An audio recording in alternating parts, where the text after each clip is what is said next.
Hello students, hope all well. Welcome back to English class with Usha ma'am.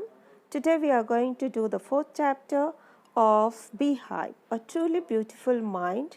This is an autobiography of Albert Einstein. In this chapter, we are going to see how he has showed his humanity, how he behaved in a human way. He has so many other qualities other than being a scientist.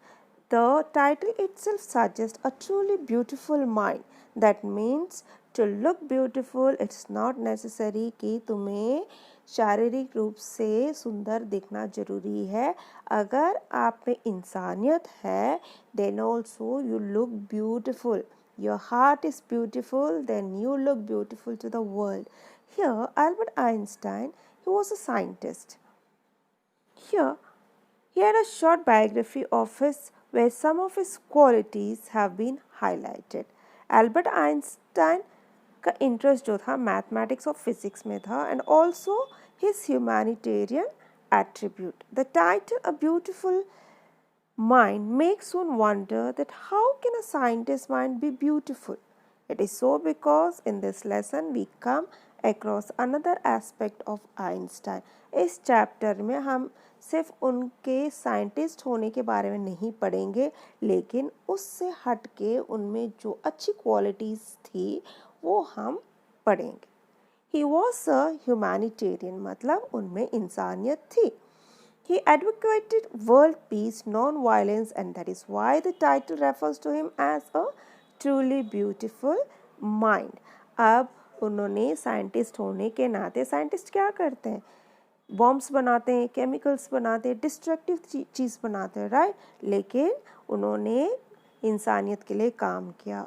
He was born in Ulm in Germany in 1879. और वो जब छोटे थे तो उनके headmaster ने कहा था कि ये लड़का जो है प्रोफेशन में सक्सेस नहीं होगा.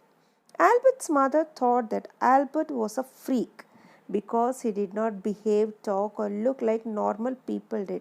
जब वो छोटा था तो उसकी मम्मा उसे फ्रीक बुलाती थी क्योंकि वो किसी से मिलता जुलता नहीं था, कोई फ्रेंड नहीं था, अपने आप में रहता था और उसका जो सिर था नॉर्मल से भी बड़ा था, तो उसकी मम्मा उसे फ्रीक बुलाती थी.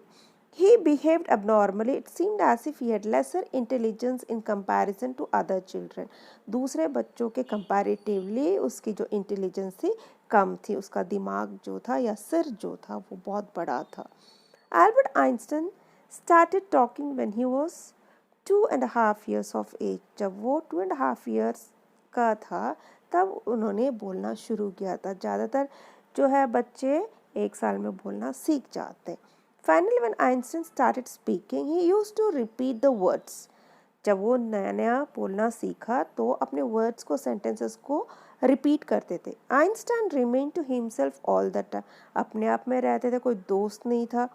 From the very beginning, since his childhood, he loved mechanical toys. जो हम चाबी का खिलौना कहते हैं ना, जो आप लोग के पास होती है, तो वैसे खिलौने से वो खेलता था सारा दिन. उसके पास कार्स थी, एरोप्लेन्स थे जो चाबियों की थी. When his sister was born and he looked at her, he could not see her feet. जब उसकी सिस्टर माजा, उसकी सिस्टर का नेम था माजा, जब उनका जन्म हुआ था तो आइंस्टाइन ने देखा कि उनके पैर हिडन थे. छोटे बच्चों के जो पैर थे वो छोटे छोटे होते हैं ना, तो वो कहते थे कि इसके व्हील्स कहाँ गए. उसको व्हील्स कहा कहते था क्योंकि अपने टॉयज़ में वो व्हील्स थे. और जो है ये भी एक टॉयज़ के जैसे थी माजा इसके लिए. He was wondering where the baby's wheels were. That means her feet was not seen. Albert Einstein used to play with toys and all the toys had a set of wheels. To him, Maja seemed to be a toy too, and so he might have thought that where were her wheels. उसके पास toys थे, toys के wheels थे और माजा एक toys के जैसे थी उसके लिए, तो वो wonder करता था. The headmaster of Einstein's school told Einstein's father that he'll never succeed in his profession. Einstein was a very good violinist. Violin पता ना क्या होता है, इंस्ट्रूमेंट होती है. He was very good at that. बचपन से उनको वायलिन खेलने का शौक़ था, तो उसकी मम्मा ने उसे एक वायलिन ला के दिया था and through out his life he played that. He was a amateur violinist. वो प्रोफेशनल नहीं थे, प्रोफेशन नहीं बनाया था, क्योंकि उनका जो दूसरा इंटरेस्ट था वो साइंस था, मैथमेटिक्स थी. तो ये इनका हॉबी था वायलिन खेलना. Albert Einstein was a very good student. He went to school in Munich before his family had moved from Ulm to Munich when he was 15 months old and scored good marks in almost every subject. तो ये पढ़ने के लिए Munich school गए और अपने parents से दूर होने से पहले. The school where Einstein went had a very strict discipline which he disliked. और जिस स्कूल में उन्होंने एडमिशन लिया था वहाँ बहुत स्ट्रिक्टनेस थी, बहुत ज़्यादा स्ट्रिक्टनेस थी और वो उन्हें पसंद नहीं था, क्योंकि वो अपने आप में रहने वाले थे. तो उनको ये अच्छा नहीं लगा कि ये ना करो, वो ना करो, टीचर से don't do this, don't do that. Okay, due to that he often clashed with his teachers opinions and oppose them. उसके जो थॉट्स थे उसके टीचर्स के साथ नहीं मिलते थे, तो अपने टीचर्स के साथ आर्ग्यू करता था. Einstein was so suffocated in that school he could not follow the strict discipline and so he left the school forever. वहाँ उनका दम घुटता था, वो कहते थे मैंने यहाँ नहीं पढ़ना, और उन्होंने स्कूल छोड़ दी. When Albert Einstein left the school 1 year before that, his parents had moved to another city, Milan, which is in Italy. और उनके स्कूल छोड़ने से 1 साल पहले उनके मम्मी पापा इटली चले गए थे. The school in Munich was very strict. Albert could not follow the discipline over there. Munich school जो था वो बहुत strict था और वहाँ का discipline वो follow नहीं कर सकते थे. He had a long discussion with his family, relatives, and finally his parents agreed to put him in a school in Switzerland, and the language used there for communication was German. और उन्होंने अपने mummy papa से बात की, relative से बात की और उन्होंने वहाँ से अपना एडमिशन हटा लिया और उनका एडमिशन जो था स्विट्ज़रलैंड में एक स्कूल में हुआ था जहाँ उनको जर्मन बोलना पड़ता था, क्योंकि their language was German. Einstein was good at studies, he was highly gifted in mathematics, so he was exceptionally good in mathematics and he also had interest in physics. और वो extraordinary student थे, mathematics में वो extraordinary brilliant थे, उसके साथ साथ उनका interest जो था वो physics में भी था. So he was a very good student of mathematics and physics. Once he finished school, he joined the university in Zurich. अब स्कूलिंग हो गई, उन्होंने कॉलेज जाना था, सो उन्होंने ज्यूरिक के कॉलेज में एडमिशन ले ली. Science was not the only thing that appeal to Einstein who was a very handsome young man. सिर्फ साइंस उनको अपीलिंग नहीं थी, उसके अलावा और भी अपीलिंग चीज़ थी उनमें. वो था he was a very handsome young man, बहुत स्मार्ट थे वो देखने में. Other than science, he had interest in something else also. Science के अलावा उनका इंटरेस्ट किसी और चीज़ में थी, और वो क्या था? Other than maths and physics, Albert Einstein liked one of his fellow students. Her name was Mileva Maric. Mileva Maric जो था उनकी क्लासमेट थी और उनका प्यार हो गया उनसे. He thought that she was very clever, sharp and intelligent. सोचते थे कि वो बहुत इंटेलिजेंट है. They were at the University of Zurich. Mileva Maric belonged to Serbia. वो सर्बिया की थी, तो उसे सर्ब बोलते थे. जैसे हम इंडिया से बिलोंग करते तो हमें इंडियंस कहते हैं, तो उसे सर्ब कहते थे. She came from Serbia to Switzerland because the university in Zurich was one of the few universities in Europe which gave degree to female students. पूरे यूरोप में ज्यूरिक एक ऐसी जगह थी जो फीमेल्स को एडमिशन देती थी अपने यूनिवर्सिटीज़ में. Einstein felt that Mileva was a friend because she also liked art, literature or music. Einstein जो था वो इंटरेस्टेड थे मिलेवा में, और मिलेवा एक जो अच्छी फ्रेंड थी, उसे लिटरेचर, आर्ट और म्यूज़िक में भी इंटरेस्ट था. Both shared this common interest. In those days having interest in art, literature और music was not considered to be good. और जिन बच्चों को इन आर्ट्स वगैरह में इंटरेस्ट था ना, उनको ज़्यादा अच्छा नहीं मानते थे. So those people who were interested in art, literature और music used to call their opponents philistines. उनको फिलिस्टीन बुलाया जाता था. Albert Einstein's family and many people in the university were not in favor of this. So against much people, Albert Einstein and Mileva Maric's unity helped them face the situation. Family को पसंद नहीं था कि Einstein और Mileva मिले. Albert Einstein and Mileva Maric fell in love and they exchanged love letters to express their feelings. दोनों का प्यार हो गया, दोनों आपस में लेटर्स एक्सचेंज करने लगे और फीलिंग्स शेयर शेयर करने लगे. They used to write such kinds of letters where they used to mix science with your feelings. ये जरूरी नहीं है कि वो अपने सिर्फ मन के फीलिंग्स या अपने लव फीलिंग्स शेयर करते थे, वो अपने सब्जेक्ट के बारे में भी एक दूसरे से शेयर करते थे और लेटर में लिखते भी थे.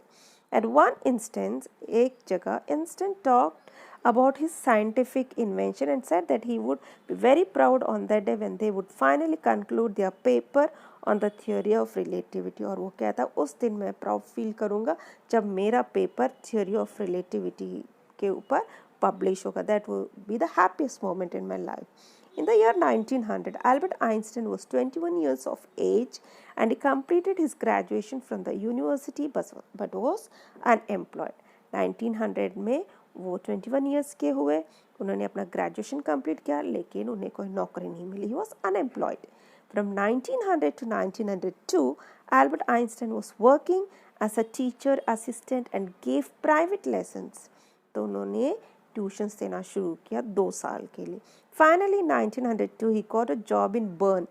Bern is a city in Germany. He got the job of a technical officer in a patent office in Bern. Bern में टेक्निकल ऑफिसर का पोस्ट मिला एक पेटेंट ऑफिस में. पेटेंट का मतलब जो कोई इन्वेंशन करता है तो उसको उनका नाम दे देते, उसको पेटेंट कहते हैं.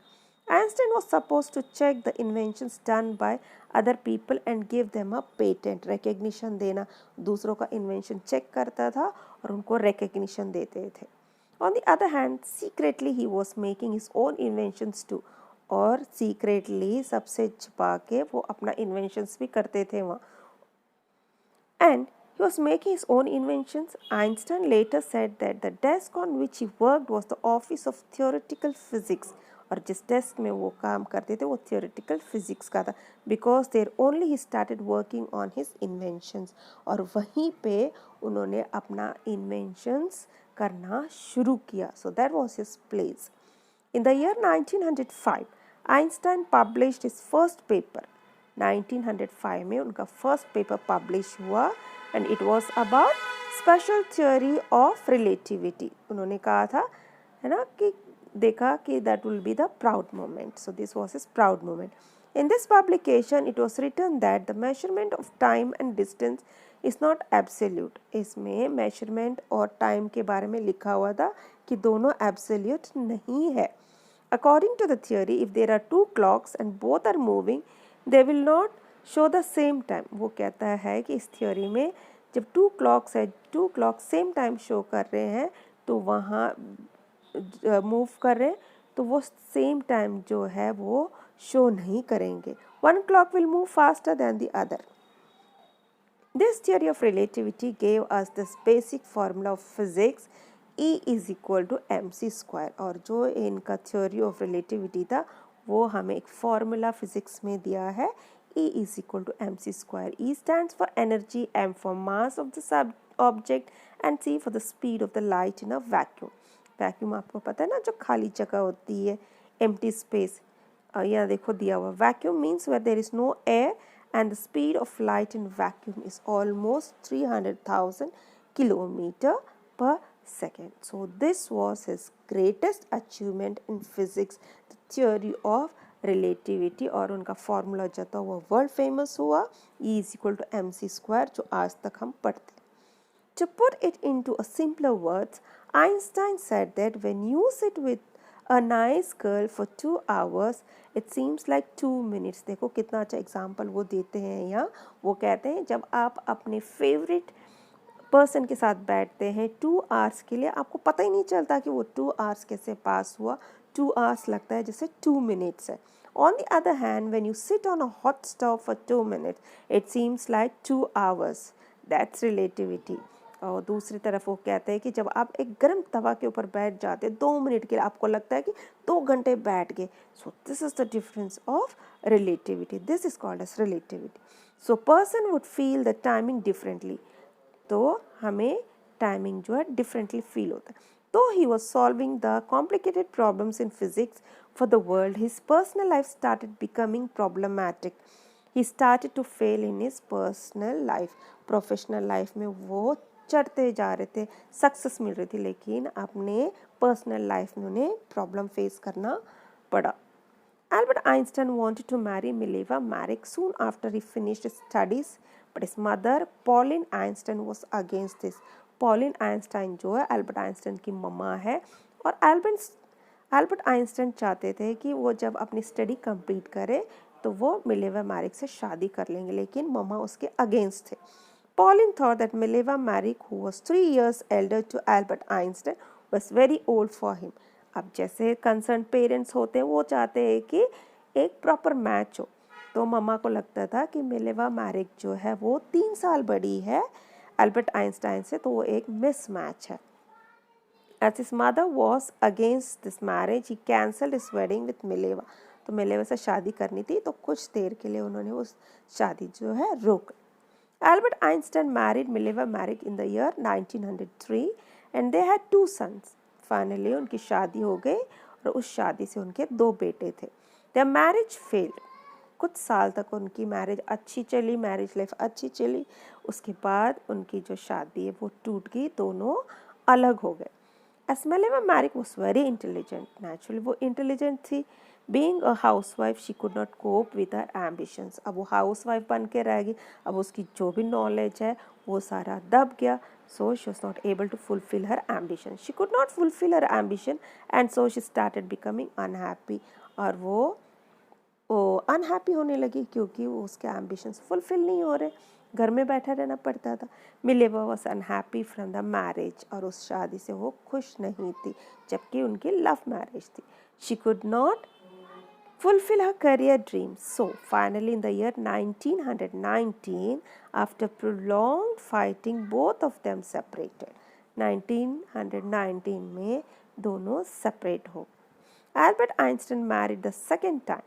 अब दूसरी बार उन्होंने शादी की अपने कजिन एल्सा से।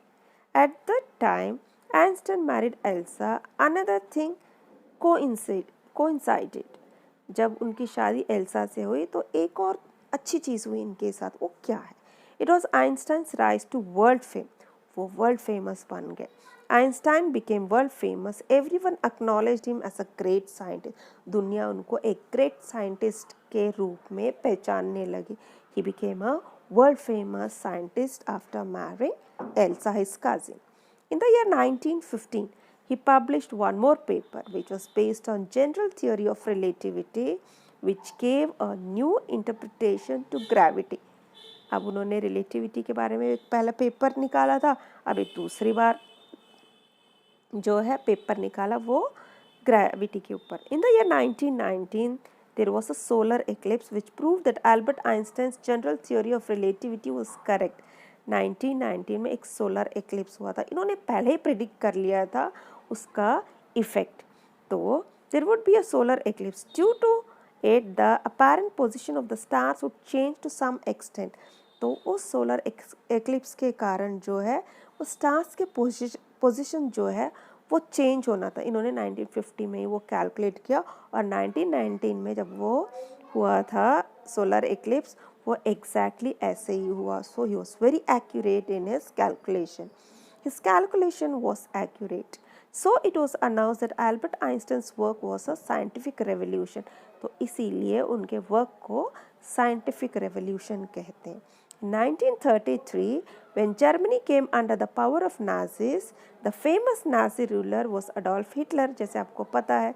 At that time, Einstein left Germany and shifted to United States of America forever. जब नाजी रूलर हिटलर आए अपने पावर में तो वो बहुत ज़्यादा विकेट थे ना, डिक्टेटर थे, तो उस टाइम जो एल्बर्ट आइंस्टाइन है वो अमेरिका शिफ्ट हो गए हमेशा के लिए। After 5 years, the Germans discovered the process of nuclear fission.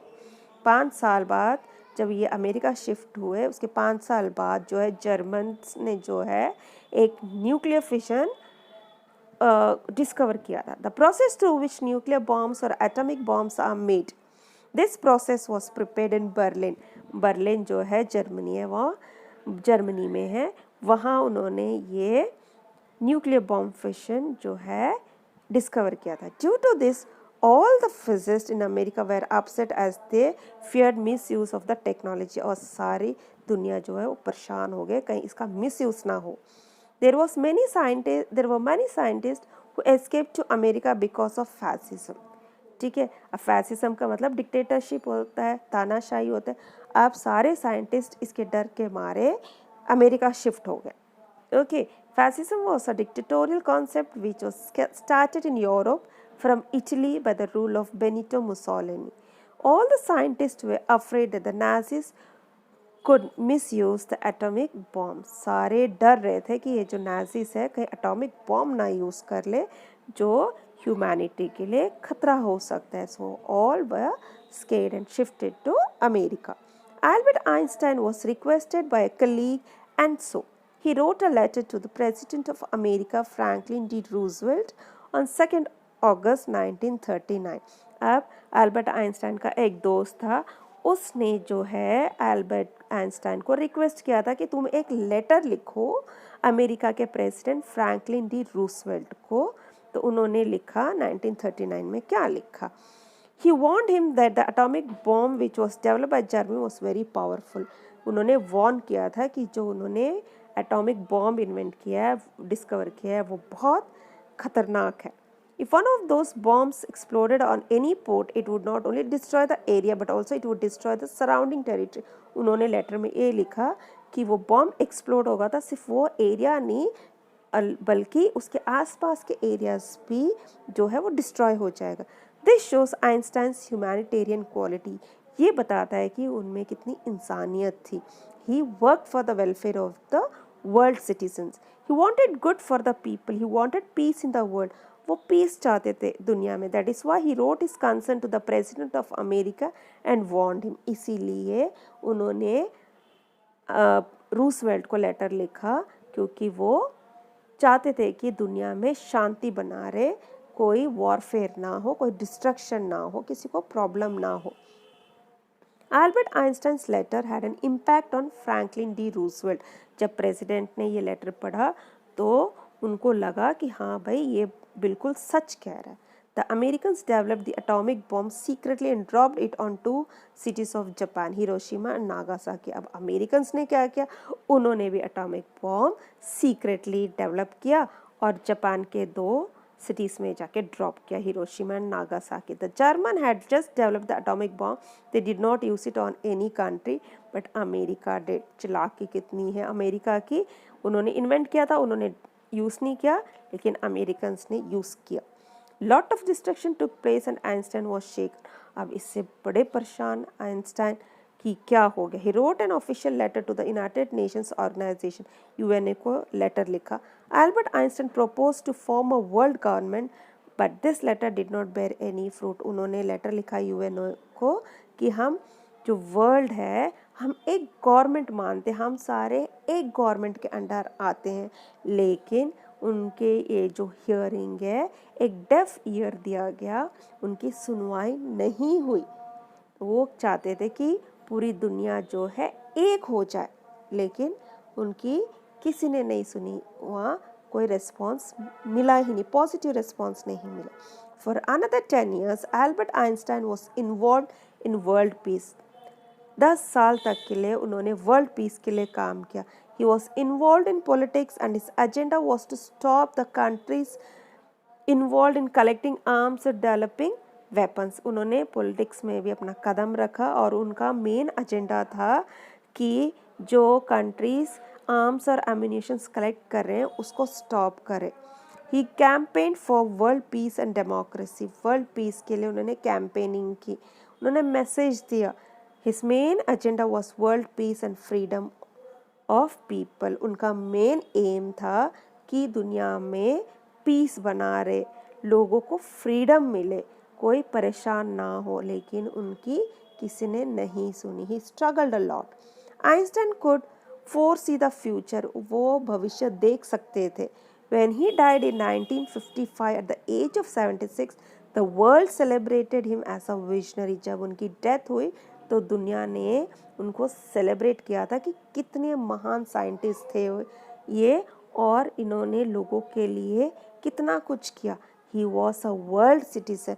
वो वर्ल्ड सिटीजन के नाम से जाने गए and a scientific genius too, वो एक साइंटिफिक जीनियस भी बन गए थे, लेकिन उनके मरने के बाद दुनिया ने उनको पहचाना और उनको वर्ल्ड सिटीजन का टाइटल दिया.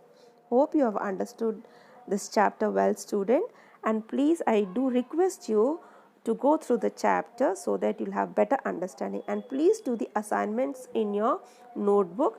It's given in your broadcast group. Thank you so much.